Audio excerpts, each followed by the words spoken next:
Let's take a look at the chart action for Dogecoin. Alright, so let's do a quick recap. So we had an uptrend going something like this. We broke that trend line pretty much going right here, something like that, going to the downside. And so we set up this trend line going right here. And basically we were watching this trend until it broke to the upside, then we were expecting it to go down pretty much. It got support right here and it got support here. We did the Fibonacci levels when we hit this level, or when we came up right here. We did the Fibonacci levels. I was watching the 38% level and the 50% level. We actually came down and hit the 38% level. That's why I like watching these levels if you take profits somewhere right there. That's not that much, but let's see what it is. It's 7%. So yeah, I mean, yeah. So what the next thing is, we're watching this downtrend, something like this. So we broke that trend going to the upside right here. What I'm looking at now is we have this uptrend going like this. Until we break this uptrend going to the downside, I'm expecting it to go up. Like I said in my last video, we have this kind of triangle pattern, something like this. We're targeting from the top to the bottom of the triangle, dragging it to the breakout. Dragging it to the breakout over here. And we're looking at a target of approximately 0.349, somewhere around there. And that basically lines up with the previous resistance right here. So what I'm curious is, are we gonna hit this target and then get a correction down and start retesting this trend line, or are we gonna break through the previous top as well and start kind of moving more bullish? So the other thing we could look at is the total crypto market cap. That's the other main thing I want to look at.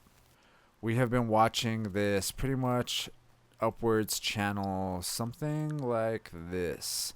We were bouncing in between this bottom support line right there and this top resistance line right there. I was watching this previous top right here, and we actually broke above that pretty cleanly. I'm curious if we're going to keep this uptrend going. It looks, I mean, like I've been saying, until we break this bottom trend line right here, then that's the main thing that I'm kind of concerned about or watching.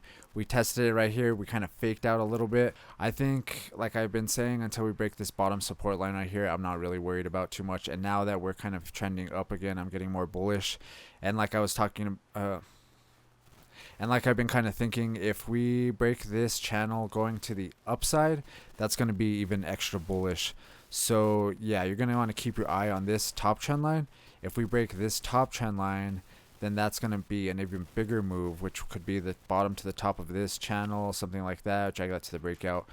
That's purely speculation. If that's going to happen, we still haven't even, we're not even testing it yet, but it's possible that we do something like that, or it's even just possible that we just ride this channel going to the upside like that. That would be perfectly good too. In fact, that probably might even be better if we did that. So let's see what happens with that. If we look at Dogecoin compared to Bitcoin, we can see that the chart's acting a little weird. So we had a downtrend, we had an uptrend going something like this, and then we started getting resistance going down, something like this. So I did a trend line going down right here and basically an uptrend going like this. I've been watching this triangle pattern. If we go to this 4-hour time frame, we can see it a little bit better, but it looks kind of weird. We broke below the uptrend. We've been testing it and breaking below it, and now we're below that uptrend, and then we're also breaking above the downtrend. So I don't really know which way I don't know which way what it's really doing right now, honestly. It looks like it's kind of just going sideways compared to Bitcoin, in my opinion.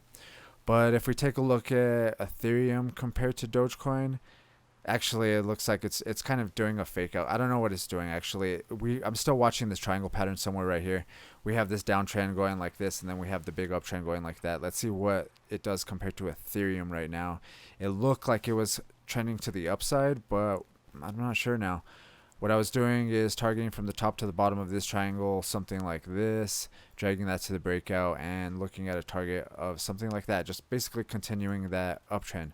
But as you can see, it's kind of not, I don't think there's like a lot of volume behind Dogecoin in general. And I think if we go back to Dogecoin, we can kind of look at the volume and see that even though we're trending up, the volume isn't really behind it. we still got pretty much declining volume in general. So we're going to probably want to keep our eyes on the volume. If we can start getting big spikes in general, then we'll have, I mean, if we see a big spike, well, I think we might have a better idea that we can break through these targets if we could even get to the target, or if we can get to or if we could break out of the previous top pretty much. So in general, I would say I'm watching this uptrend right here, basically looking for that target, watching the volume on Dogecoin. Alright, if you guys like that video, hit that thumbs up, and if you have any video requests, leave them in the comments. If you want me to do them right away, check out my Patreon.